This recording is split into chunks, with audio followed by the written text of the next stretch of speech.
ঋত্বিক ঘটকের নতুন একটা শর্ট ফিল্ম বার হয়েছে ইউটিউবে, নাম হলো ফিয়ার। মানে এটা এফটিআই তে থাকাকালীন তিনি এই শর্ট ফিল্মটি তৈরি করেছিলেন। সেটা কে রিমাস্টার্ড করে নতুন ভাবে ভালো কোয়ালিটি এনে এটা ইউটিউবে এফটিআই থেকে রিলিজ করা হয়েছে 2-3 দিন হলো। তো আমি শর্ট ফিল্মটা দেখলাম, দেখার পরে আমি রীতিমতো অবাক হয়ে গেলাম। ফিয়ার এটা কিন্তু একটা সাইফাই একটি শর্ট ফিল্ম। তো ঋত্বিক ঘটক আবার একটা সাইফাই শর্ট ফিল্ম, হ্যাঁ মানে একটা অনবদ্য কম্বিনেশন। প্রথম কথা হচ্ছে এটা 1965 সালের একটা শর্ট ফিল্ম, যেটাকে দেখানো হয়েছিল 1980-র দশকে, মানে 1985, 20 বছর পরে পৃথিবীর কি অবস্থা হতে পারে। সেখানে দেখানো হয় যে নিউক্লিয়ার অ্যাটাক হতে পারে ইন্ডিয়ার উপরে, তাই তারা একটা বাংকারে চলে যায়। বিজ্ঞানীরা সে একটা বাংকার বানিয়েছে, সেখানে বিভিন্ন লোক সেখানে বাস করে এবং নিজেদের মধ্যে কথাবার্তা বলে। সত্যি কথা বলতে কি, এরকম ছোট্ট শর্ট ফিল্ম, অথচ এর মধ্যে এত প্রাসঙ্গিক আলোচনা এবং বর্তমান সময়েও এটা অত্যন্ত প্রাসঙ্গিক।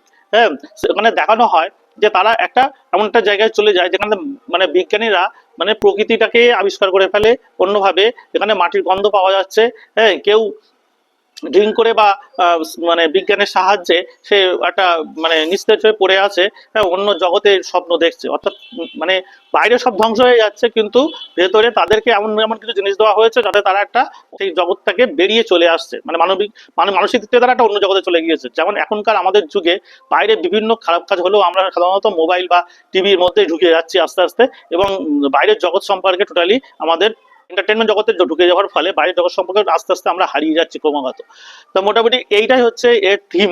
হ্যাঁ, এবং একটি অনবদ্য এবং মানে শর্ট ফিল্মের আগে কিন্তু বলে দেওয়া হয়েছে খুবই লো বাজেটে করা, এবং কোনো রকম টেকনিক্যাল বা মেকআপ কোনো রকমের সাহায্য না নিয়ে করা হয়েছে। এবং এর মধ্যে অভিনেতা হিসেবে দেখা গিয়েছে আসরানিকে, সুভাষ ঘাইকে দেখা গিয়েছে অভিনেতা হিসেবে, আরো কয়েকজন কে দেখা গিয়েছে। তারা অতটা লাইফে নাম করতে পারেনি। তো এদের কিন্তু এখানে অভিনয় করতে দেখা দিয়েছে, আপনারা দেখতে পারেন এক্ষুনি গিয়ে ইউটিউবে। নাম হলো ফেয়ার।